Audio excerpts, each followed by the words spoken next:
नीर निधि से धीर हो, वीर बने गंभीर, पूर्ण तैर कर पालिया,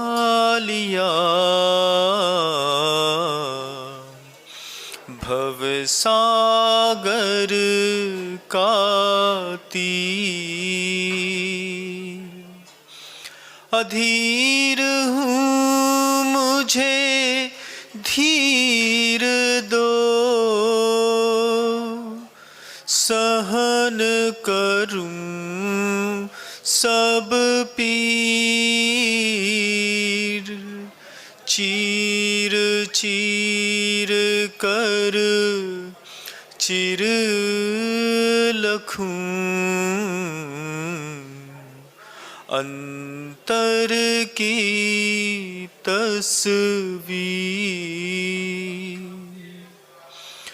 बोलिए परम पूज्य आचार्य भगवंत गुरुदेव श्री विद्यासागर जी मुनि महाराज की, परम पूज्य मुनिराज श्री सौम्य सागर जी महाराज की। बोलिए परम पूज्य मुनि श्री विनम्र सागर जी महाराज की, मुनि संघ की। मूक माटी पृष्ठ क्रमांक 24 का अंतिम 3 पंक्तियां। आचार्य भगवंत कई बार ये बात कहते हैं कि भारतीय संस्कृति में मंथन की बड़ी विशेषता है। मंथन सही द्रव्य का किया जाए तो मंथन का परिणाम यह होता है कि हम जो देखते हैं वो दिखने वाली चीज गायब हो जाती है, और वह जो अदृश्य, जो उस पदार्थ में कभी दिखता नहीं था, वह अदृश्य पदार्थ तैर करके सामने दिखाई देने लगता है। मंथन की बहुत बड़ी खासियत, दिखने वाली चीज गायब, और उसके अंदर वह जो अदृश्य शक्ति थी, वह अदृश्य शक्तियां मंथन के माध्यम से बाहर निकल करके कुछ नया रूप दिखाने लगती हैं। यह मूक माटी, यह शब्द ऐसे हैं कि प्रत्येक शब्द का जब हम मंथन करते हैं तो मंथन के दरमियान हमें महसूस होता है कि जिस शब्द का मंथन किया वो शब्द बहुत पीछे छूट गया, और मंथन करने पर जो नई संवेदनाएं, नया भाव, नया विचार सामने आता है, वह विचार ही आज वर्तमान परिप्रेक्ष्य में हमारे जीवन जीने का एक सहयोगी कारण बनता है। जितने भी लोग मिलेंगे इन्हीं शब्दों का अलग अलग तरीके से मंथन करेंगे। आप लोगों ने भी घर के अंदर मथानी तो चलाई होगी, लेकिन बुद्धि के अंदर नहीं चलाई। घर के अंदर मथानी चलाना बहुत सहज है बंधु, और उस घर के अंदर चलती हुई मथानी में भी जब बच्चे मथानी चलाते हैं, कभी आप देखिएगा कोई छोटा सा बच्चा हो, उसको एक गगरी में बहुत सारा दही भर करके दे दिया जाए, उसमें पानी डाल दिया जाए, और वह जब अपनी ताकत से मथानी चलाता है तो उसकी ताकत के अनुरूप ही उसको नवनीत का लाभ होता है। उस समय उसको ये चीज लगती है कि बस इस द्रव्य से इतना ही नवनीत निकल सकता था, इससे ज्यादा नहीं। लेकिन जब उसी आधे मथे हुए पदार्थ को उसकी माँ जब मथती है दोबारा, और थोड़ा देर तक मथती है, धैर्य के साथ मथती है, तो उस बालक को जो मथने के दौरान उसको लग रहा था कि अब इससे कुछ नहीं निकलेगा, उसी के सामने सामने उसकी माँ या उसके पिता फिर एक और बहुत सारा द्रव्य इकट्ठा करके जब किसी दूसरे पात्र को पूरा भर देते हैं, तब बालक को आश्चर्य होता है कि अरे इसके अंदर इतना नवनीत था। हम तो अपनी शक्ति या अपनी प्रज्ञा के अनुसार सिर्फ इतना ही समझ रहे थे जितना हमने मथ लिया। यहां पर हमें मूक माटी की प्रत्येक शब्द को मंथन करने का अभी हमें एक अभूतपूर्व अवसर मिला है। हमारा पुण्य ऐसा पवित्र है, हमारे कर्म की स्थिति इतनी सामान्य और व्यवस्थित चल रही है, हमारी मानसिकता इतनी स्वस्थ है कि हम निर्धारित समय पर इस मूक माटी को अपने हाथ में लेकर के यहाँ पर उपस्थित हो जाते हैं। यह अपने आप में बहुत बड़ा सौभाग्य है, बहुत बड़ा सौभाग्य, क्योंकि मंथन सबके जीवन का अंग नहीं बनता, सबको अपनी ही जिंदगी को मथने का मौका नहीं मिलता।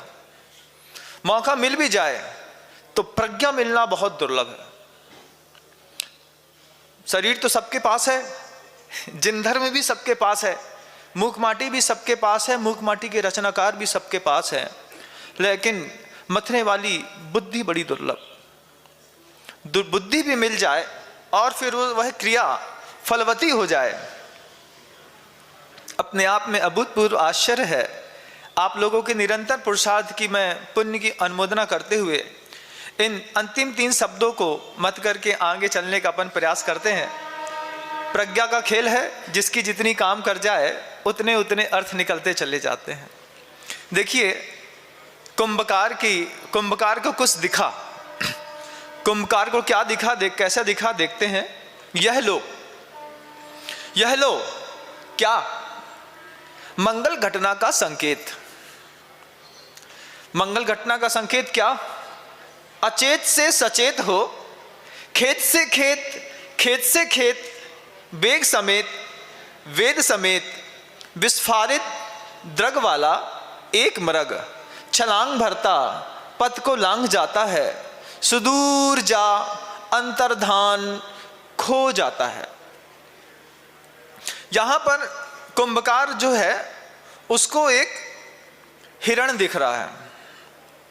कुंभकार को हिरण दिख रहा है। वो हिरण कैसा है? सचेत से अचेत।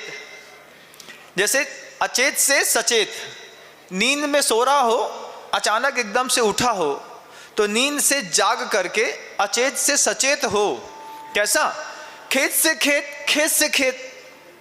जब कभी आपने बहुत सारे खेत देखे हो गांव में, तो एक खेत से दूसरा खेत लगा रहता है, दूसरे खेत से तीसरा खेत, चौथा खेत, 5वां खेत लगा रहता है। तो सबके अपने खेत की अपनी अपनी बाउंड्रियां, बाड़ लगी रहती हैं, लेकिन हिरण को बाड़ से कोई मतलब नहीं है। वो क्या कर रहा है? वह हिरण कैसा है?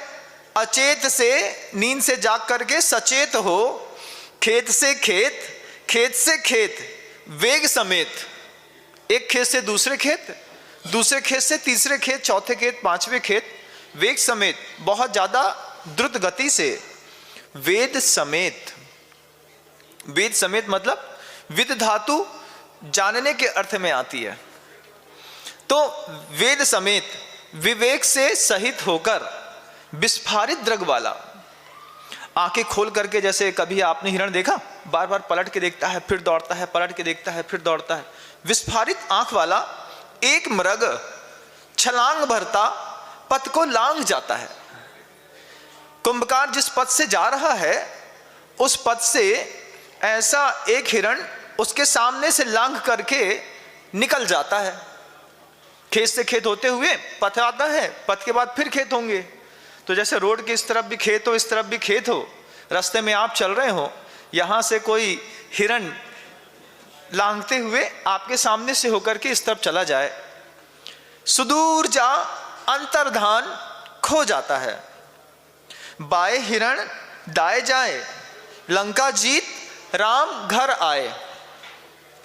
यह एक लोकोक्ति है कि बाएं हाथ से हिरण होता हुआ अगर दाएं हाथ की तरफ निकल जाता है तो लंका को जीत करके राम घर आए।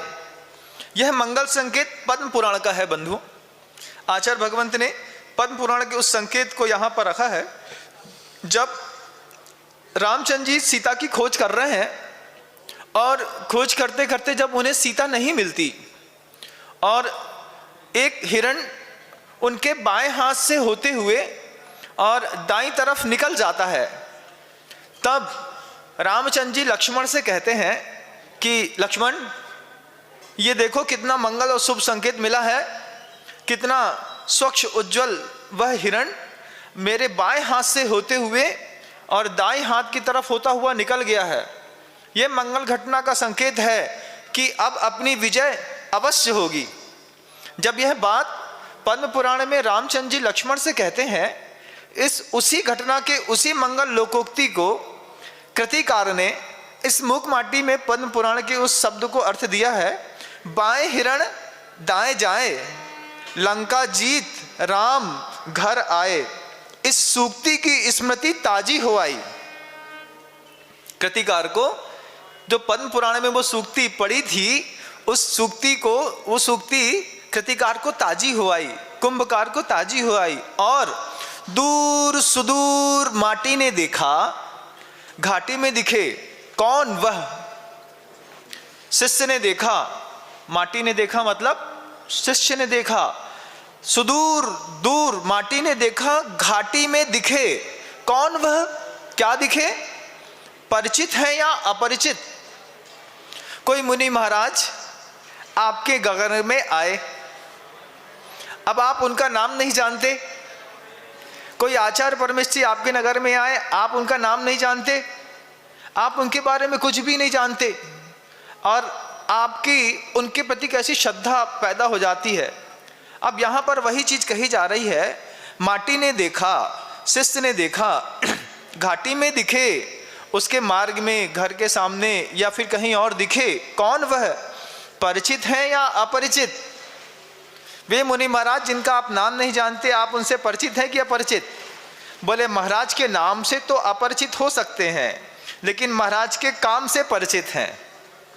तो यहाँ दोनों बातें हैं, परिचित है या अपरिचित।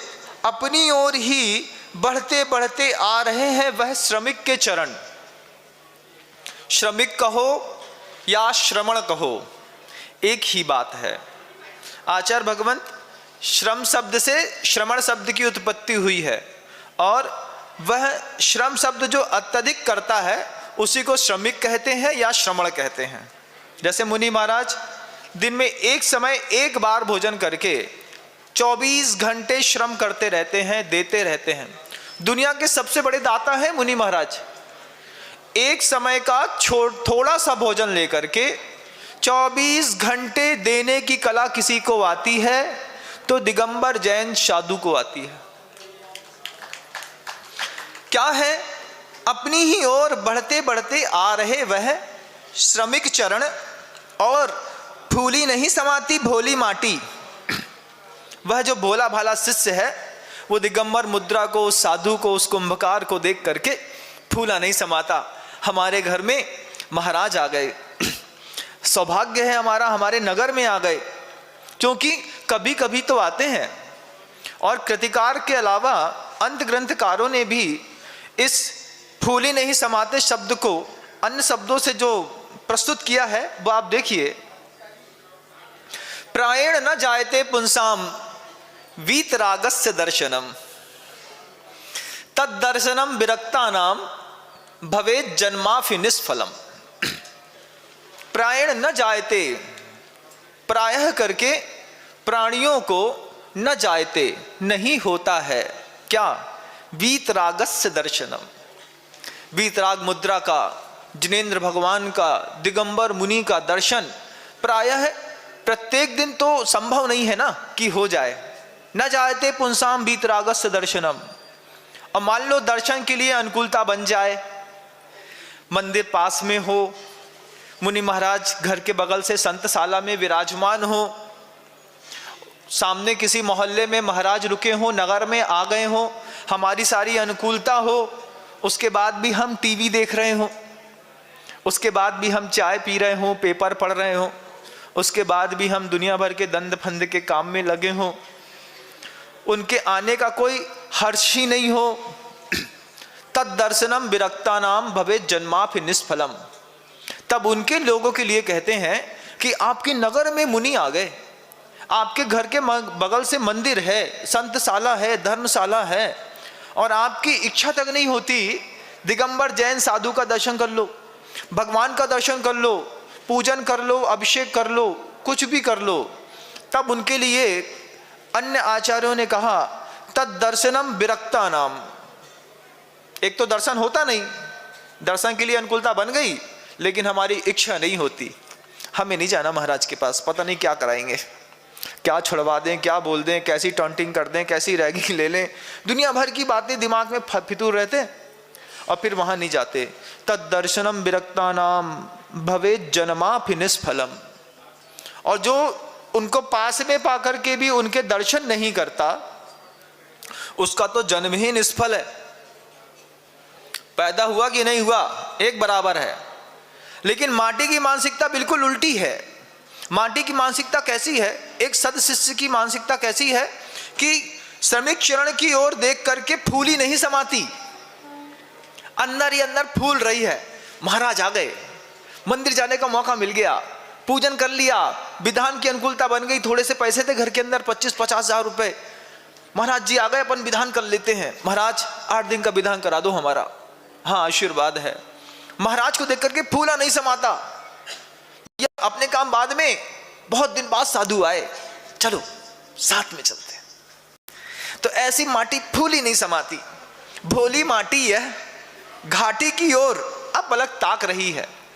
माटी देख रही है, क्या देख रही है कि इसी रास्ते से महाराज आने वाले हैं। घाटी की ओर वह भोली माटी, वह भोला शिष्य अब बिना पलक झपकाए ताक रहा है। भोर में ही उसका मानस विभोर हो आया।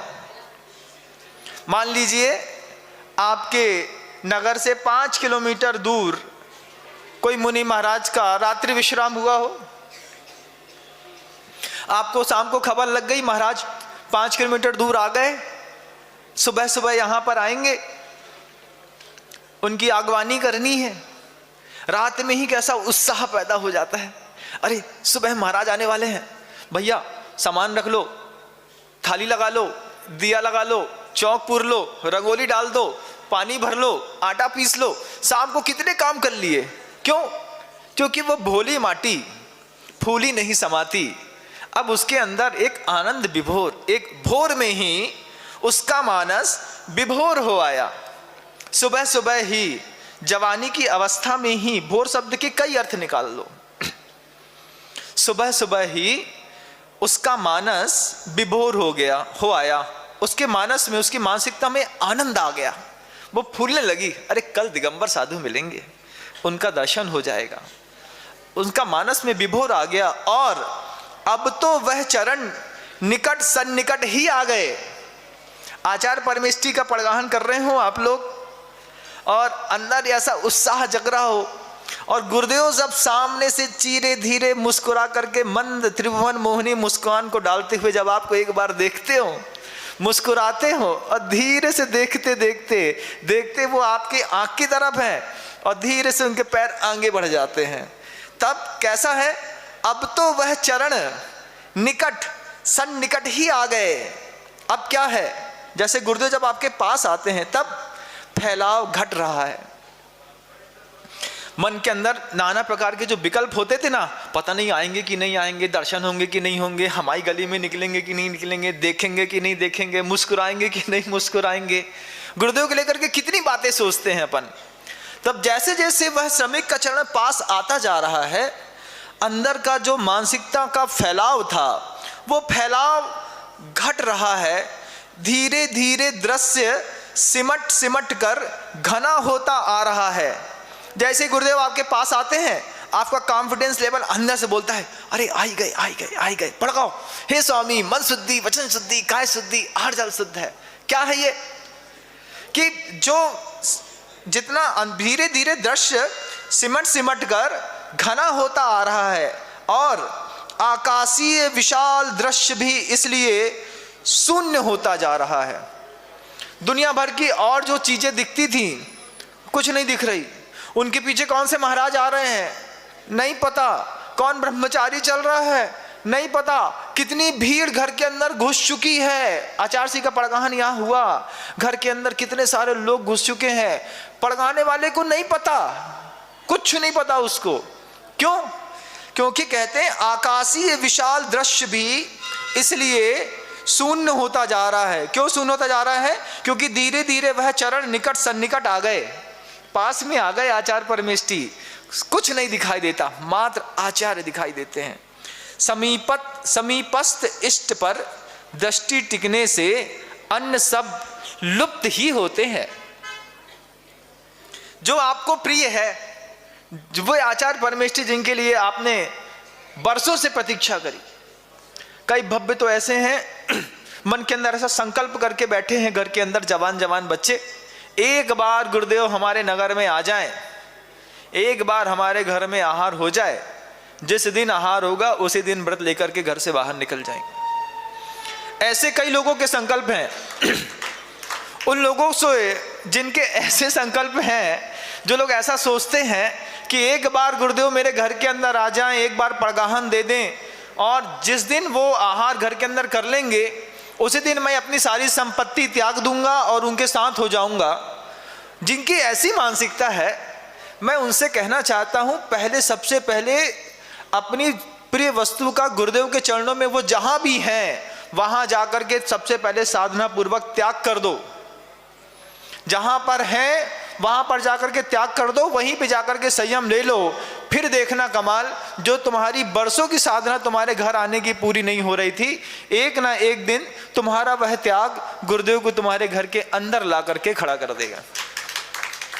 साधना भी नहीं करो, कुछ त्याग भी नहीं करो, और मन के अंदर अंदर पानी का मंथन करते रहो, ऐसी भावना भाव। अरे आचार्य जी को क्या पता कि तुम्हारे घर के अंदर तुमको व्रत लेना है? उनको पता है क्या? सपने आ रहे हैं क्या? नहीं आ रहे। तुमको सपने आ रहे हैं ना आचार्य जी के, तो तुम जाओ आचार्य जी के पास। आचार्य जी क्यों आए तुम्हारे पास? तुमने मन के अंदर विकल्प पाला है, गुरुदेव आएंगे उसके बाद मैं निकल जाऊंगा। तो भैया पहले तुम निकल जाओ, फिर जहां से तुम निकले हो वहां गुरुदेव को तुम खुद लेकर के आ जाना। गुरुदेव तुम्हारे साथ वहां तक आ भी जाएंगे। रास्ता दिखाने तो कोई पहुंचे। यहां पर क्या कहती है मूक माटीकार? कहते हैं समीपस्थ इष्ट पर दृष्टि टिकने से अन्य सब लुप्त ही होते हैं। और मैं भी आपसे पूछना चाहता हूं, क्या आपको आपके इष्ट पर आपकी दृष्टि टिकी है कि नहीं? मूक माटी में की जो माटी है, इस माटी ने तो अपनी दृष्टि कुंभकार के ऊपर टिका ली, लेकिन आपकी दृष्टि आपके इष्ट पर टिकी है कि नहीं? मैं आपसे पूछना चाहता हूं, कितने इष्ट हैं आपके? वक्त वक्त पे इष्ट बदलते तो नहीं हैं? वक्त वक्त पे इष्टों की परिभाषा बदलती तो नहीं है? वक्त वक्त पे इष्ट के ऊपर श्रद्धान उठता तो नहीं है? क्योंकि समीपस्थ इष्ट पर दृष्टि टिकने से, कैसी दृष्टि है? अपलक दृष्टि टिकने से अन्य सब लुप्त ही होते हैं। आप लोग किसी भी क्षेत्र में अपना विकास चाहते हैं, सबसे पहले यह मानसिकता मन के अंदर हो कि मेरा जो इष्ट है उसके अलावा मैं अपनी ऊर्जा किसी भी अन्य पदार्थ पर बर्बाद नहीं करूंगा। व्यवसाय करना हो तो व्यवसाय के अलावा किसी भी अन्य चीज पर अपनी ऊर्जा बर्बाद नहीं करूंगा। साधना करनी हो, साधना के अलावा किसी अन्य चीज पर अपनी ऊर्जा बर्बाद नहीं करूंगा। जब तुम्हारी दृष्टि इष्ट के ऊपर अपलक टिक जाएगी, इष्ट तुमको ना मिले, ऐसा हो नहीं सकता। लेकिन हमारी परिस्थितियां ऐसी हैं कि जैसे वो अर्जुन के साथ रहने वाले अन्य धनुर्धरों की थी।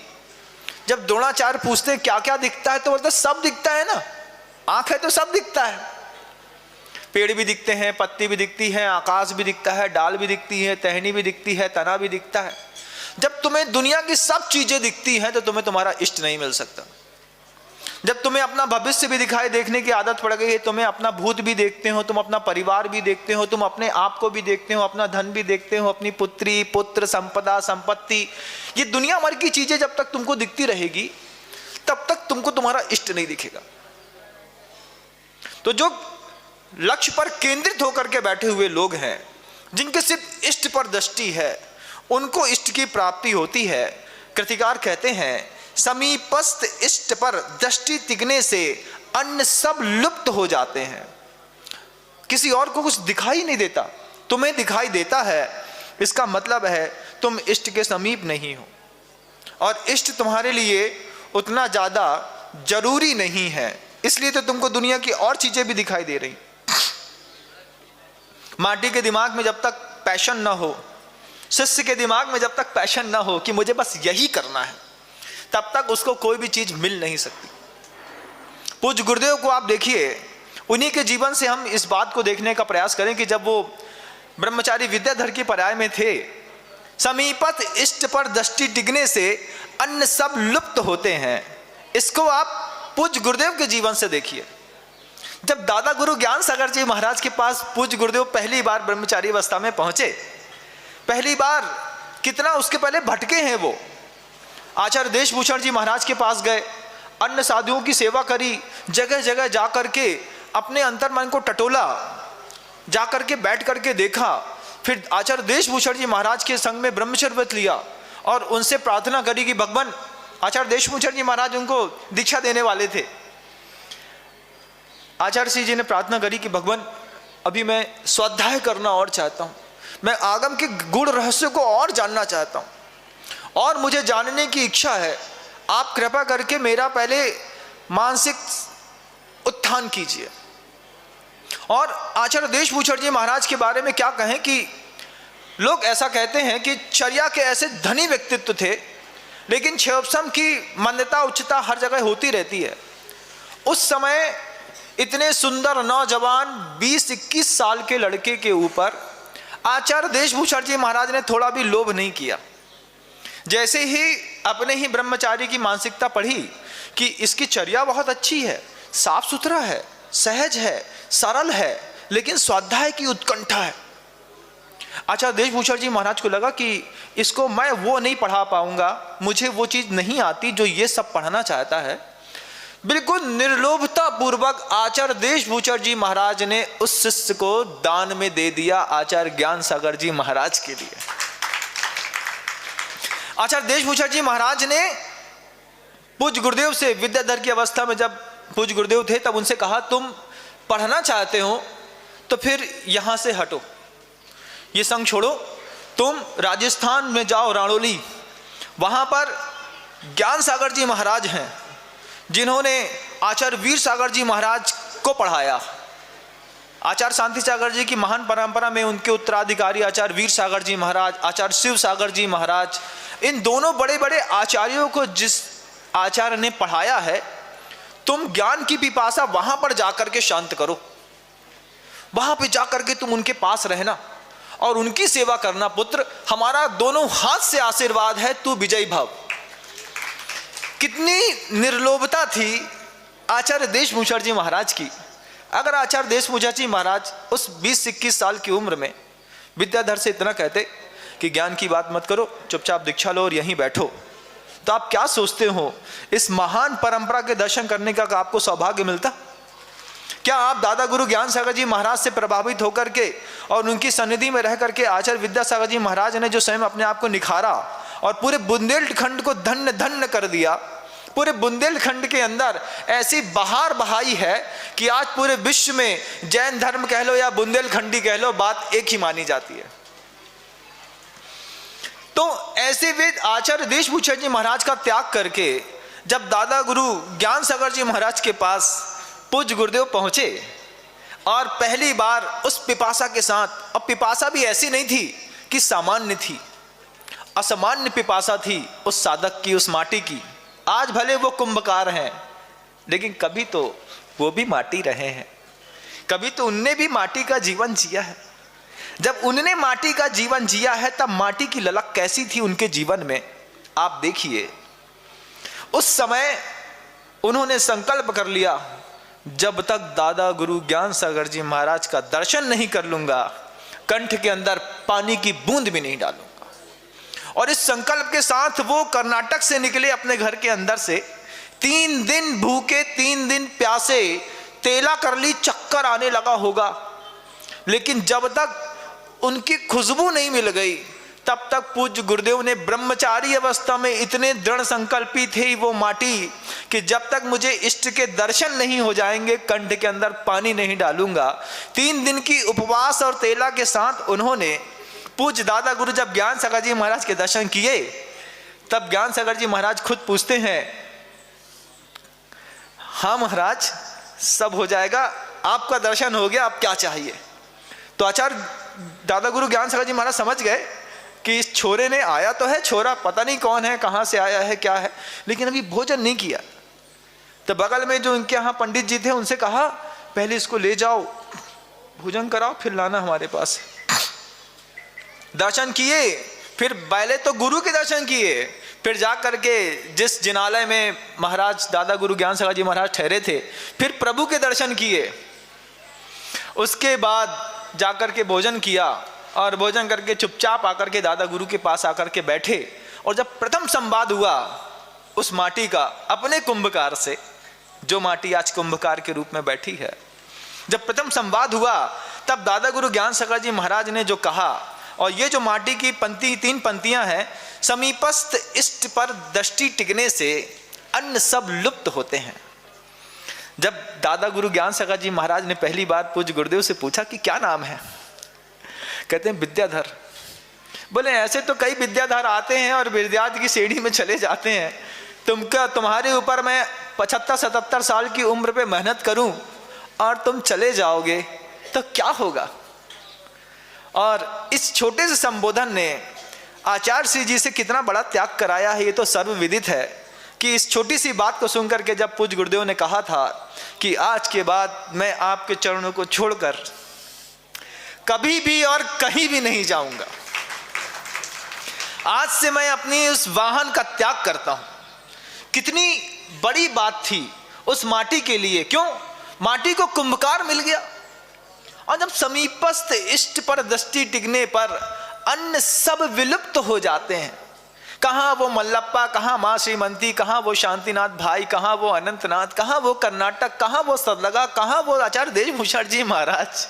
क्या सब कुछ त्याग है महाराज, बस आप मिल जाओ, एक कुंभकार अच्छा मिल जाए माटी को। अच्छी माटी जो होती है, पहली बात तो फूल ही नहीं समाती, और अगर इष्ट का दर्शन हो जाए तो दृष्टि टिकने से अन्य सब लुप्त हो जाते हैं। उसके बाद कृतिकार कहते हैं, लो धन्य। क्या ऐसा धन्यवाद, क्या धन्य का माहौल नहीं बना। लो धन्य, पूरा का पूरा एक चेहरा आचार्य दादा गुरु ज्ञान सागर जी महाराज का जब उस माटी ने पहली बार देखा होगा। लो पूरा का पूरा एक चेहरा जो भरा है अनन्य भावों से। वृद्ध की वृद्धावस्था, 77 साल की उम्र, आचार्य दादा गुरु ज्ञान सागर जी महाराज। पूज्य गुरुदेव 21 वर्ष के, और जैसे कोई दादा अपने पोते को देखता हो, इतना जनरेशन गैप। उस गैप में क्या माटीकार ने कहा, ये सिर्फ माटीकार की पंक्तियां नहीं है, ये उनके जीवन का अनुभव है। हमने पहले भी कहा कि मूक माटी एक अनुभव है, अनुभव के बाद मूक माटी एक विरासत है, और विरासत के बाद मूक माटी हम सब के लिए एक नसीहत है। तो ये शब्द मात्र शब्द नहीं है, ये शब्द अनुभव के शब्द हैं कि उस अनुभव ने, उस माटी ने, जब उस कुंभकार ने, जब वो माटी की पर्याय में थी, उस माटी ने लो पूरा का पूरा एक चेहरा जो भरा है अनन्य भावों से, अनन्य चावों से। अनन्य भाव हैं दादा गुरु ज्ञान सागर जी महाराज के चेहरे पर, अंदर ही अंदर छुपा करके बैठे हैं अनन्य चावों से। उनके अंदर उस 21 वर्ष के युवा को देख करके ऐसी इच्छाएं पैदा हुई हैं कि मेरे पास जो था, अब जितना भी समय बचा है, पूरी की पूरी मेहनत बस इस माटी पे मुझे करनी है। उस माटी के ऊपर मुझे अपना पूरा जीवन न्यौछावर करना है। जितना जिंदगी भर का जितना सार था, जितना मैंने अपने आप को मथा था, मंथन से जितना नवनीत निकाला था, पूरा का पूरा घी निकाल करके उस नवनीत से और इस माटी के ऊपर चढ़ा करके मुझे चले जाना है। ऐसा वो कुंभकार का वो भाव रहा होगा। तब तो दादा गुरु ज्ञान सागर जी महाराज के लिए पूज्य गुरुदेव ने यहाँ पर लिखा कि लो पूरा का पूरा एक चेहरा जो भरा है अनन्य भावों से, अनन्य चावों से सामने आ उभरा है। सामने आ गया है वो चेहरा, दोनों को आमने सामने हो गया है। जिसका भाल वह बाल नहीं है, जिसका माथा, माथे में क्या रहता है, यहां पे क्या रहती है, बोलते ना, कुछ है कि नहीं, तो क्या हड्डी नहीं, बुद्धि।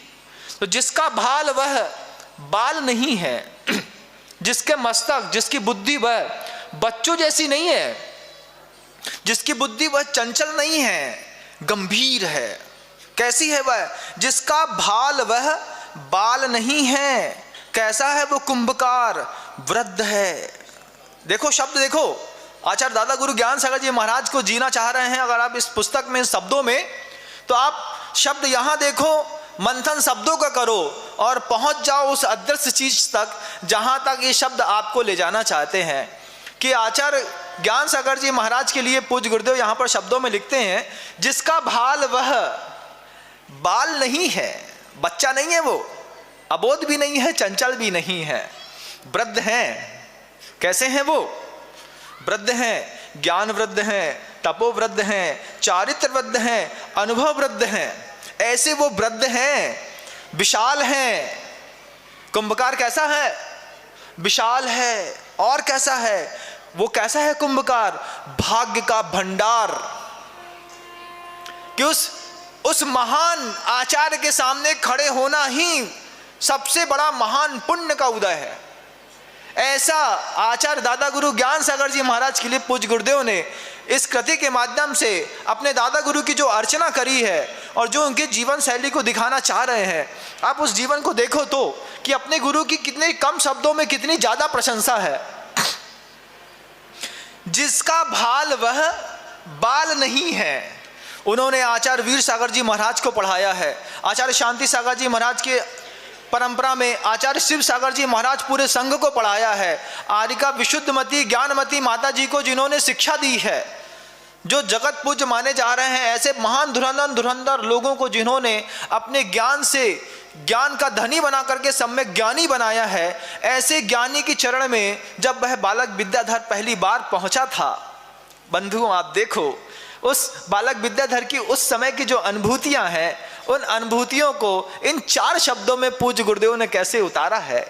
क्या कहते हैं ग्रंथकार, कृतिकार कहते हैं, मेरे गुरु जो दादा ज्ञान सागर जी महाराज हैं, जिनका भाल वह बाल नहीं है, वृद्ध हैं, बहुत बड़े हैं, चारित्र वृद्ध हैं, ज्ञान वृद्ध हैं, वयो वृद्ध हैं, सम्यक दर्शन ज्ञान चारित्र की जो त्रिवेणी है, त्याग के हिमालय हैं, मृदु स्वभावी हैं, वृद्ध हैं, विशाल हैं, भाग्य का भंडार, मेरे लिए वो भाग्य का भंडार है। सुनो, जिसमें तनाव का भार विकार कभी भी आश्रय नहीं पाता। उनका भाल कैसा है? कुंभकार का, कृतिकार का, श्रमण का भाल, दिमाग कैसा है कि उनके उस भाल में तनाव का भार विकार कभी भी, चिंता का कभी भी आश्रय नहीं पाता। किसी भी दिगंबर साधु हैं, आचार्य परमेष्ठी हैं, दादा गुरु आचार्य ज्ञान सागर जी महाराज हैं, या परम पूज्य जगत वंद गुरुदेव विद्यासागर जी महाराज हैं, इन सबके लिए ये शब्द हैं कि उनके मस्तिष्क पर तनाव का भार विकार कभी भी आश्रय नहीं पाता। भार क्या है? भार है चिंताओं का भार। अब चिंता किसके पास? गृहस्थ के पास है। समण के पास काहे की चिंता है? कोई भार नहीं है, तनाव का भार नहीं, तनाव का विकार का तनाव भी नहीं, तनाव का विकार, तनाव का भार, दोनों शब्द देखिए आप। चिंता का कोई भार नहीं है ऐसे बड़े बड़े आचार्यों के मस्तिष्क पे, और किसी भी प्रकार का विकार नहीं है उनके मस्तिष्क पे। विकार क्या है? राग नहीं है, द्वेष नहीं है, वासना नहीं है, किसी विषय की अनुभूति नहीं है। इन सब चीज़ों के विकारों से जो ऊपर उठे हुए हैं, ऐसे दादा गुरु ज्ञान सागर जी महाराज, या ऐसे दादा गुरु, या फिर ऐसे पूज्य गुरुदेव विद्यासागर जी महाराज, जिनके भाल में वे कैसे हैं, जिनका भाल भाग्य का भंडार है। सुनो, जिसमें तनाव का भार, चिंता का कोई भार नहीं और कोई विकार नहीं, कभी भी आश्रय नहीं पाता। ऐसा नहीं कि आज नहीं, कभी भी आश्रय नहीं पाता, कभी भी उनके अंदर किसी भी प्रकार की चिंता नहीं। क्यों चिंता नहीं है? तो पूज्य गुरुदेव ने ही एक बार पूज्य मुनि श्री समय सागर जी महाराज ने कहा था, जब इन शब्दों को पूछा गया तो महाराज जी कहते हैं कि चिंतन से भरे लोग जो होते हैं वो कभी चिंता में डूबते नहीं। जिनके मस्तिष्क में चिंतन शैली बहुत प्रवीण और उज्जवल होती है, चिंतन से भरे लोग जो होते हैं वो कभी चिंता के भार में डूबते नहीं। श्रमणों को कभी भी चिंता नहीं सताती, क्योंकि उनका चिंतन इतना प्रखर और आगमिक हुआ करता है। ये बात तो पूज्य मुनि श्री समय सागर जी महाराज के साथ भी घटती है कि उनके मस्तिष्क पे तनाव का भार विकार कभी भी आश्रय नहीं पाता। क्यों नहीं पाता? कैसा है? देखो, वो जो कुंभकार है, उस कुंभकार की मानसिकता अगले 4 शब्दों में पूज्य गुरुदेव दिखाना चाहते हैं कि जो आचार्य होते हैं या श्रमण होते हैं या बड़े बड़े धुरंधर आचार्य होते हैं, उनकी कैसी मानसिकता होती है। मानसिकता देखिए कुंभकार की, अविकल्पी है वह। कुंभकार की मानसिकता कैसी है? वह अविकल्पी है। कल्पनाशील तो है लेकिन विकल्प मुक्त है। चिंतन युक्त तो है लेकिन चिंता मुक्त है।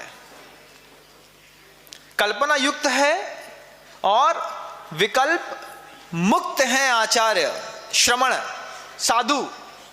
क्या है विकल्प? क्या होता है संसार का? कैसी है उनकी मानसिकता? तो उनकी मानसिकता ऐसे लोगों से इस चीज से भरी है, सम सत्तु बंधु बग्गो, सम सुह दुखो, पसंस निंद समो, सम लोट कंचनो पुण, जीवित मरणे समो समणो। श्रवण की मानसिकता कैसी होती है बंधु? ये 2 पंक्तियों में पूर्वाचार्यों ने कहा, सम सत्तु बंधु बग्गो, समान है शत्रु में और बंधु वर्ग में। सम सुह दुखो, सुख में और दुख में जिनकी मन के अंदर कभी उथल पुथल नहीं होती, उनके अंदर भी समान भाव बना रहता है। सम सुह दुखो पसंस निंद समो, कोई उनकी प्रशंसा करे या कोई उनकी निंदा करे, ऐसे श्रमणों को कोई फर्क नहीं पड़ता भैया। आचार्य परमेश्वर के सामने कितने ही कुछ कह दो, वो मुस्कुराते रहते हैं, धीरे से आशीर्वाद दे देते हैं। प्रशंसा और निंदा में जो समान है। समसु दुखो पसंस निंद समो, सम लोट कंचनोपण। कोई लाखों करोड़ों रुपए छोड़ जाए, महाराज ये 5 करोड़, ये 2 किलो सोना, ये 5 किलो सोना, और चाहे बगल में मिट्टी का ढेला पड़ा हो और उसमें वो सामने रखी हो, सम लोट कंचनोपुण। दिगंबर जैन साधु को पैसे से बहुत दूर दूर तक कोई मतलब नहीं है। कंचन धर दो या मिट्टी धर दो, दोनों उनके लिए बराबर है। जीवित मरणे समो समणो। कैसे होते हैं वो समण कि जीवन जी रहे हैं कि मरे हैं, जन्म मिले या मृत्यु मिले, इन दोनों में जिनके भी कुछ समानता का भाव है। ऐसा अगर किसी की मानसिकता हो, किसी की चिंतन शैली ऐसी हो, सम सत्तु बंधु बग्गो, समसु दुखो पसंस निंद समो, सम लोट कंचनो पुण, जीवित मरणे समो समणो। जब ऐसी किसी की मानसिकता हो तो फिर उसकी मानसिकता के लिए कहना पड़ा अविकल्पी है वह, उसको किसी भी प्रकार का विकल्प नहीं करते। और इसी संस्कृत की 2 पंक्तियों की पूज्य गुरुदेव ने जो अनुवाद किया है वह भी बहुत पवित्र है बंधुओं। क्या अनुवाद है, क्या अनुवाद के एक शब्द की खूबसूरती है। आप देखिए इस पंक्ति का अनुवाद जब पूज्य गुरुदेव ने किया, निंदा करें स्तुति करें तलवार मारें। पूज्य गुरुदेव के शब्द हैं इसी 2 पंक्तियों के, सम सत्तु बंधु बग्गो के। निंदा करें स्तुति करें तलवार मारें, या आरती मणिमयी सहसा उतारें। कोई तलवार चला दे गले में, या कोई रत्नों का दीपक लेकर के, मणियों की थाल लेकर के, पन्ना पुखराज की माणिक के दिए जला करके, या आरती मणिमयी सहसा उतारे। साधु तथापि उनमें संभाव धारे, बैरी सहोदर जिन्हें एक सार सारे। पेट में एक साथ पैदा हुआ जो हमारा भाई था, बैरी सहोदर जिन्हें इकसार सारे, कि पेट का पैदा हुआ, माँ के गर्भ से जो बच्चा पैदा हुआ हमारा भाई है, या फिर दो जुड़वा बच्चे पैदा हुए तो जितना आपस में स्नेह है उतना ही स्नेह उनको अपने बैरी से भी है। निंदा करे स्तुति करे तलवार मारे, या आरती मणिमयी सहसा उतारे, साधु तथापि उनमें संभाव धारे, बैरी सहोदर जिन्हें इकसार सारे। जिनकी जीवन शैली, जिनकी चिंतन शैली इन शब्दों के साथ मुखरित है, उनको किस बात का विकल्प है, उनको किस बात की चिंता। तभी तो आप वो भजन गाते हैं, मोरी नैया के प्रभु जी खिवैया, तो चिंता मोहे काहे की, जल लाऊं चढ़ाऊं तोरी पैया, की चिंता मोहे काहे की। बशर्ते खिवैया वास्तव में जिसके सामने गा रहे हो उसको खिवैया मानते हो। अगर उसको खिवैया मानते हो तो तुमको चिंता करने की जरूरत नहीं है, और नहीं तो अपनी चिता की तैयारी करना शुरू कर दो। चिंता और चिता में ज्यादा अंतर नहीं होता बंधुओं, बिंदी मात्र का अंतर है। एक मरे को जलाती है और एक जिंदा को जलाती है। चिंता जिंदा को जलाती है और चिता मरे को जलाती है। अगर तुम्हारे जीवन में तुम्हारा कोई इष्ट हो जिसको तुमने अपना इष्टतम मान लिया हो, तो फिर पूरे रूप से उसके ऊपर समर्पित रहो, डिवोटी रहो उसके लिए, कि तुम जो कहोगे सब मानेंगे, तुमसे कोई आर्गुमेंट नहीं करेंगे। अगर तुमसे कोई आर्गुमेंट किया तो चिंतन खत्म, चिंता शुरू, और चिंता शुरू जिसके पास चिंता है, चिता उसके सामने उसको प्रत्येक समय दिखाई देती रहती है। यहाँ पर शिल्पी की वो मानसिकता कैसी है कि वो राग द्वेष विषय वासना से, विकल्पों से बिल्कुल मुक्त हैं, अविकल्पी हैं। वो अविकल्पी है, वह दृढ़ संकल्पी मानव। वो मानव कैसा है? कोई सामान्य चीजों का संकल्प नहीं है, दृढ़ संकल्पी मानव, अविकल्पी है वह। इसमें एक मुझे बहुत अच्छा पूज्य गुरुदेव का एक संस्मरण याद आता है। हम लोग अमरकंटक में थे और पूज्य गुरुदेव का उस दिन उपवास था। तो पूज्य गुरुदेव ने जिस दिन उपवास लिया उस समय अच्छी धूप निकली थी, खूब तेज धूप थी। अमरकंटक ऐसा क्षेत्र है बंधुओं, जब धूप निकलती है तो बहुत तेज लगती है, ठंडी पड़ती है तो बहुत तेज पड़ती है, बारिश भी बहुत तेज होती है क्योंकि पहाड़ के ऊपर है। तो जैसे ही बहुत तेज धूप निकली और आचार्य सिंह जी का ने कायोसर कर लिया कि मेरा तो भाई कल उपवास रहेगा, तो सब लोग प्रत्याख्यान ले रहे थे। गुरुदेव ने अपने मन के अंदर ही अंदर उपवास का संकल्प कर लिया। अब जब दूसरे दिन रात में प्रकृति का माहौल ऐसा बदला, घनघोर बादल आ गए, हर तरफ बादल बादल बादल, काला काला काला बादल। और बादल ऐसा ऐसा नहीं, हम लोगों के कमरों के अंदर बादल घुसते थे। तो पूरी जितनी पुस्तकें थी सारी की सारी हम लोगों को पन्नी के अंदर पैक करके रखनी पड़ती थी। सबके कमरों में बादल घुस रहे थे, धुआं के रूप में धीरे धीरे गहरा होता जा रहा था। और रात से सुबह होते होते होते ऐसी बारिश शुरू हो गई कि बारिश रुकने का नाम नहीं ले रही। कोई रुकने का नाम नहीं, बारिश का रुक ही नहीं रही है, वो बरसती जा रही बरसती जा रही बरसती जा रही। अब पूज्य गुरुदेव का तो उपवास, उनको तो उनने देखा कि पूरा माहौल बदल गया है, मौसम बदल गया है। उन्होंने अपना आसन लगाया और अपनी क्रियाओं से निवृत्त होकर के आए और चुपचाप आसन लगा करके समाइक में रीढ़ सीधी करी और बैठ गए। अब भाई आप तो बैठ गए, और भी तो है, हाँ और भी है। और सारे मुनि महाराज 7 बज गए, 8 बज गए, 9 बज गए, 9:30 बज गए, 10 बज गए, 10:15 बज गए, 10:30 बज गए, पानी रुकने का नाम ही नहीं ले रहा। महाराज को आहारचर्या के लिए जाना, अब आहारचर्या के लिए जाना, अब बार बार गेट तक जाएं, तेज पानी देखें, फिर लौट आए। भैया 15 मिनट में रुक जाएगा, फिर 15 मिनट में रुक जाएगा, पानी काहे को रुके। अब पानी को भी पता है कि इतने बड़े आचार्य ने उपवास कर लिया तो बहो, जब उनको निकलना नहीं है तो। प्रकृति तो खूब बहने में राजी। अब वहां पे 40-40 साधु सबको आहार के लिए जाना। आहार के लिए निकले तो कैसे निकले भाई, पानी इतना तेज भर रहा है, साबक पड़ गए तो कैसे पड़ गए, चौके टी शर्ट वाले। इसी विकल्प में बार बार गेट तक जाएं, वापस लौट के आए, गेट कट जाएं, वापस लौट कर आए। तो आचार्य सिंह जी ने ताड़ लिया कि इन लोग बारिश के कारण आहार में नहीं जा पा रहे।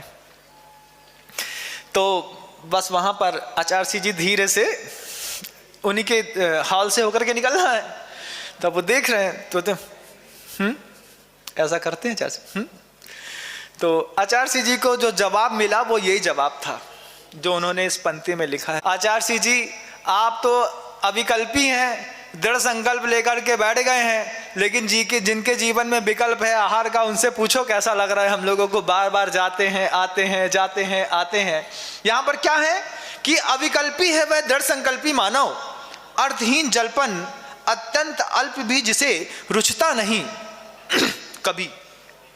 अब ये जैसे ही बोल दे बार बार बोले आपको कुछ नहीं है। जो निर्विकल्प है उसको तो इसकी चिंता ही नहीं है कि 8 बज रहा है, 9 बज रहा है, 10 बज रहा है, पानी बरस रहा है, आगी बरस रही, जाना ही नहीं है।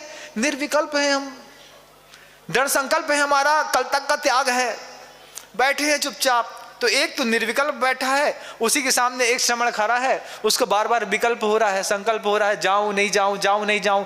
फिर बार बार सोचते हैं इतना पानी बरस रहा है, चलो उपवास ही कर लेते हैं। तब उस संकल्प में डामाडोल की मिट्टी खराब, गुरुजी कहते हैं।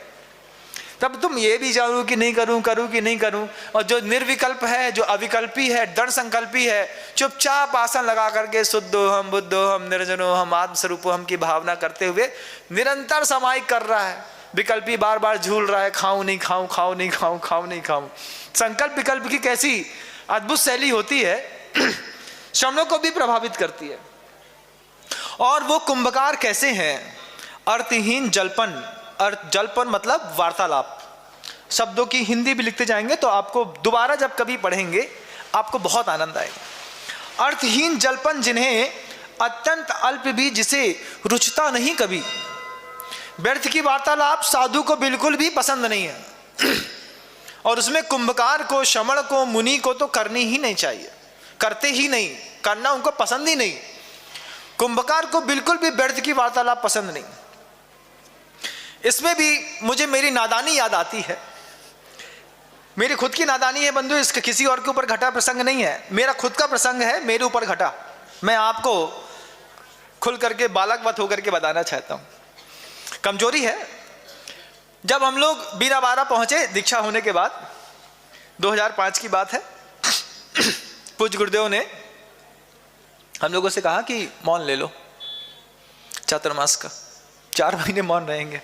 हमने कहा अभी तो दीक्षा ली है, अभी मौन दे दिया। चुप, जितने हैं सब साधुओं का मौन। मौन, अब जब मौन की परिभाषा नहीं आती हो, मौन की कीमत नहीं पता हो, मौन के बारे में जानते नहीं है, मौन की महिमा नहीं मानते, और जब मौन हाथ में धर दिया जाए तो मौन मौन जैसो लगत है। जैसे रोटी में ज्यादा डाल दो तो कहो तो रोटी भसक जात है, ऐसी ज्यादा मौन पड़ जाए तो जिंदगी भसक जाती है। बोले क्या, जब चुप्पा ही है, बिल्कुल बोलते नहीं है, मौन ही रहता है हमेशा, मौन मौन मौन। उन्होंने कहा मौन ले लो सब कोई 4 महीने के लिए। तब सब एक दूसरे को देखे, भैया कौन शुरुआत करेगा, मौन कौन लेगा, मौन कौन लेगा। तो वीर सागर जी महाराज ने कहा आचार्य जी 4 महीने का मौन का असर कर दिया। उनने का असर कर लिया तो उनकी देखा सी कि 2, 4, 5 ने और का असर कर लिया। फिर हम लोगों ने सब्स्टिट्यूट ढूंढ लिया, आपस में छूट है, आपस में छूट है, महाराज जी बात करेंगे। तो उनने आचार्य सिंह ने कहा हाँ ठीक है, श्रावक से नहीं करना, नहीं करेंगे श्रावक से बात, ठीक है आचार्य सिंह जी, महाराज जी से तो करेंगे, कहीं तो बम भरती है अंदर तो कहीं तो निकलेगी। अब मौन है भैया, 6 घंटा से कुछ बोल ही नहीं रहे, बम भरेगी तो क्या करेंगे, साधु साधु से बात करके तो मन हल्का करेंगे ना। तो आचार्य से बोल दिया साधु साधु की छूट है महाराज जी।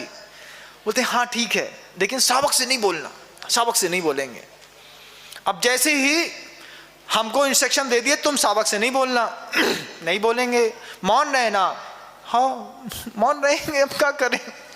बड़ी मानसिकता खराब। 4 महीने तो पहली बार तो मुनि बने, पहली बार नई नई जवानी है, नए नए साधु बने, काले काले बाल हैं, लोग आते हैं, खिंचते हैं, बैठते हैं, देखते हैं, पूछते हैं, फोटो खिंचती है, सब कुछ होता है, भीड़ बढ़ती है। अब बाबा जी कह रहे हैं मौन, अब बोला तो लो भैया, ले लिया। ये 3 शब्दों के शब्द है, अर्थहीन जल्पन, अत्यंत अल्प भी जिसे रुचता नहीं। इन शब्दों के पीछे ये कथानक, इस उदाहरण को बताना चाह रहा हूं। अब मौन ले लिया, 5-7 दिन गुजर गए, अब हम लोग आपस में चर्चा कर रहे हैं, हमारे मुंह से शब्द निकला, हमने कहा हमको तो मौन दे दिया, खुद 13 घंटे बोलते हैं। क्या बोला हमने, तो लोग बोलते 13 घंटे बोलते हैं, आचार्य जी 13 घंटे? हाँ, हमने कहा गिन लो, जोड़ लो। जुड़ाया हमने लोगों को। सुबह 5 बजे गुरु जी का स्वयंभू शुरू होता है। कितने बजे? 5 बजे से 5 से 6 बजे तक स्वयंभू करते हैं। स्वयंभू के बाद क्लास पढ़ाते हैं। क्लास के बाद जाकर के प्रवचन देते हैं। प्रवचन देने के बाद साधकों से मिलते हैं, साधकों से बात करते हैं, सामायिक करते हैं। 1:30 बजे से फिर क्लास लगाते हैं। 2:30 बजे से फिर प्रवचन देते हैं। 2:30 बजे से 3:30 तक प्रवचन दिया। 3:30 से 5:30 तक उनके पास लोग आते जाते हैं। फिर उनसे बात करते हैं, फिर भक्ति करते हैं, प्रतिक्रमण करते हैं। उसके बाद जब तक सामायिक में नहीं बैठते फिर बात करते हैं। ऐसा गिनाया। देखो आचार्य जी 13 घंटे बोलते हैं और हमसे बोल रहे हैं मौन। अब तो साधु, दूसरे साधु को लगा, बोले यार बात तो सही कह रहे, लेकिन उम्र छोटी थी, नादान थे, ये नहीं पता कि क्या बोलना, कब बोलना, कहाँ बोलना और कैसे बोलना, तो ये बात बोल गए। आज जब उम्र का 20 साल निकल गया गुरु जी की सन्निधि में रहते रहते, तब लगता है कि बोलना तो ऐसे ही संतों का सार्थक है कि सुबह से लेकर के 5 बजे से लेकर के शाम को 7:30 बजे तक भी पूज्य गुरुदेव बोलते हैं। आप आश्चर्य मानेंगे, 8-8 घंटे के साधकों के और स्वयं के संवाद के बीच में एक शब्द भी व्यर्थ का संवाद उनके मुख से नहीं निकलता। तभी तो ये इतने बड़े बड़े महान आचार्य माने जाते हैं।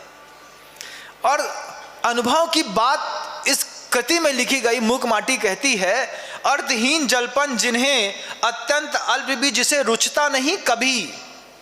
आज कर लें, कल कर लें, ऐसे नहीं, कभी नहीं रुचता उन्हें। कभी उनको फालतू की बात, व्यर्थ की लल्लो चप्पो, प्रशंसा, ये सब चीजों से बहुत दूर हैं गुरुदेव। आप जाकर के सोचो कि उनकी प्रशंसा करेंगे तो फूल जाएंगे, तो वो ऐसी फूली माटी है दादा गुरु ज्ञान सागर जी के हाथ की कि तुम्हारी प्रशंसा की बूंद नहीं, बाढ़ भी आ जाए, उनके मधुर मुस्कान को इतना सा भी बड़ा नहीं कर सकती, क्योंकि उनको तत्वास सूत्र का सूत्र याद है। क्या है वो सूत्र? परात्म निंदा प्रशंसे सद सद्गुणोच्छादनोद भावने च नीचैड गोत्रस्य। पर की निंदा और अपनी प्रशंसा, सुनना और करना दोनों नीच गोत्र के बंध का कारण है। सुनना भी नहीं है मुझे अपनी प्रशंसा, कान बंद कर लेते हैं, कोई काम के नहीं। जब ऐसे ये महान गुरु कुंभकार बनकर के तुम्हारे जीवन में उतरे, तब तो ऐसा गुरु अगर मिल जाए, तब इसी के अधिकार ने कहा कि ऐसा गुरु मिल जाए तो परिश्रम नहीं करना है तुम्हें, परिश्रम तो वो करेगा। अत्यंत अल्प भी अर्थहीन जलपन जिन्हें रुचता नहीं। और कौन है वो, कैसे है वह एक कुशल शिल्पी है। उनका शिल्प कण कण के रूप में बिखरी माटी को नाना रूप प्रदान करता है। शब्दों की दमदारी देखिए आप। वह एक कुशल शिल्पी है, अकुशल शिल्पी नहीं है। अकुशल शिल्पी क्या करता है? अकुशल शिल्पी के घर के अंदर भी चाक होता है, मिट्टी होती है, पानी होती है, ताकत होती है, विवेक होता है, सब होता है, लेकिन उसके हाथ में और उसके दिमाग में कुशलता नहीं होती। वो चाक में मिट्टी का लौंदा चढ़ा भी देता है और मिट्टी के लौंदे से घड़ा बना भी देता है, लेकिन घड़ा कई बार टेढ़ा बनता है। कभी देखना, हर घड़े गोल नहीं बनते, कभी एक आध कहीं जगह मार खा जाता है। क्यों? वो शिल्प का बिगाड़ नहीं है, वो शिल्पी की अकुशलता का प्रमाण है कि घड़ा थोड़ा टेढ़ा हो गया, चोट सही नहीं मारी, अंदर से हाथ नहीं दिया, पसारा नहीं, ठीक नहीं किया। ठीक ऐसे ही कई प्रकार के शिल्पी हैं इस सृष्टि पर, जो अपने अपने शिल्प की रचना करते हैं। उसमें कई अकुशल शिल्पी भी होंगे। तब तो कृतिकार ने यहां पर लिखा, कौन है वो जिसका भाल वृद्ध है, विशाल है, भाग का भंडार है, अविकल्पी है, दृढ़ संकल्पी है, तनाव के भार से मुक्त है, कभी भी किसी भी प्रकार के भार का आश्रय जिसके पास नहीं है, अर्थहीन जलपन नहीं करता है, अत्यंत अल्प भी जिसे नहीं भाता है। कौन है वो एक कुशल शिल्पी है। वो एक कुशल शिल्पी है। उनका शिल्प मतलब उसका कुंभ, मतलब उसका शिष्य कणकण, उनका शिल्प कणकण के रूप में बिखरी माटी को नाना रूप प्रदान करता है। आचार्य जी के पास चले जाइए और नाना कणकण के रूप में बिखरी माटी कौन है? कि वह भव्य जीव है, आप जैसे लोग, जिनकी कई पर्यायें बर्बाद हो चुकी हैं, कई बार तुम बन चुके हो, बिखर चुके हो, लुट चुके हो, लुटा चुके हो अपने आप को, अगर एक बार सही हाथ में लग जाओ, उस कुशल शिल्पी के नेतृत्व को, उसकी अधीनता को, उसके उस क्रिया को स्वीकार कर लो मात्र, तब वो शिल्पी क्या करेगा? वह एक कुशल शिल्पी है, उनका शिल्प नाना कण कण के रूप में बिखरी माटी को नाना रूप प्रदान करता है। माटी कैसी भी पहुंच जाए, कोई टेढ़ा मेढ़ा पहुंच जाए, वृद्ध पहुंच जाए, वृद्धा पहुंच जाए, माँ पहुंच जाए, बहन पहुंच जाए, नवयुवक पहुंच जाए, कोई तिर्यंच पहुंच जाए, कोई मनुष्य पहुंच जाए, सबको एक शिल्प, एक रूप प्रदान करता है। वो किसी को साधु बनाते हैं, दिगंबर मुनि, किसी को क्षुल्लक, किसी को एल्लक, किसी को आर्यिका, किसी को श्राविका, किसी की 5 प्रतिमा, किसी की 2 प्रतिमा, किसी की 10 प्रतिमा, किसी को संलेखना, किसी का त्याग, किसी को कुछ, किसी को ब्रह्मचारिणी, किसी को प्रतिभा स्थली की बहन, किसी को कुछ और। उस शिल्पी ने कितना कितना विस्तार नहीं किया है अपने आप का, देखिए। और ये शब्द तो कह रहे हैं कि वो एक कुशल शिल्पी है, माटी की कुशलता को देख करके, माटी के भवितव्यता को देख करके उनका शिल्प कण कण के रूप में बिखरी माटी को नाना रूप प्रदान करता है। उनका शिल्प ही तो है कि प्रतिभा स्थली की 450 बहनें तैयार करता है। उन्हीं का शिल्प अभी 9 और उसके बाद 27, 28, 30 दीक्षाएं क्षुल्लक की तैयार करता है।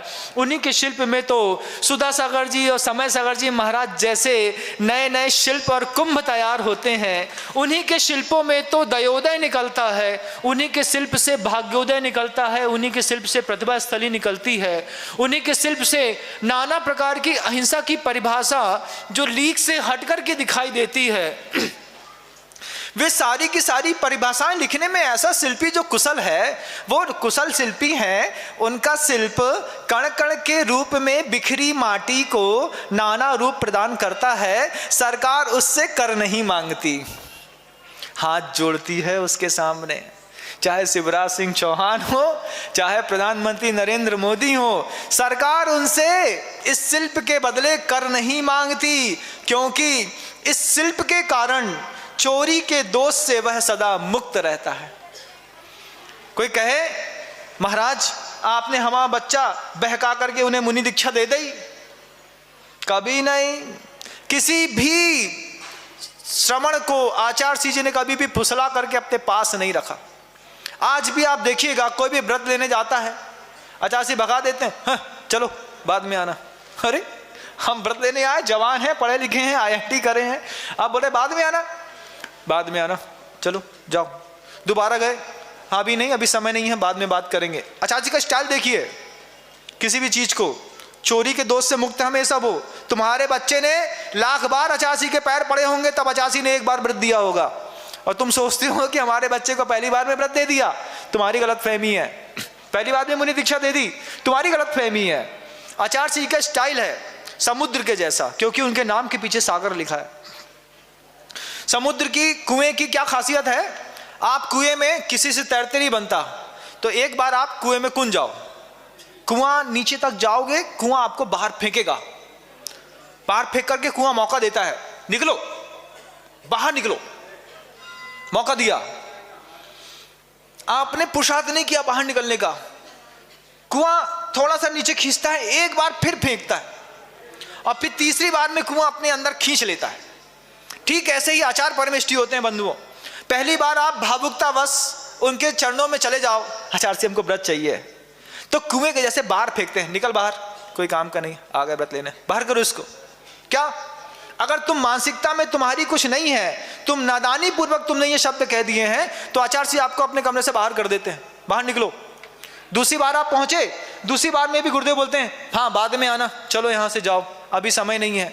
तुम तीसरी बार फिर तुमने जा करके जब उनके दरवाजे में धक्का खाए, धोकर खाई, तब उस शिल्पी ने देखा कि 2-3 बार बाहर फेंक चुका हूं, फिर भी बाहर नहीं फेंकता है, मतलब भव्य है, मतलब इच्छा है, मतलब सही में करना चाहता है।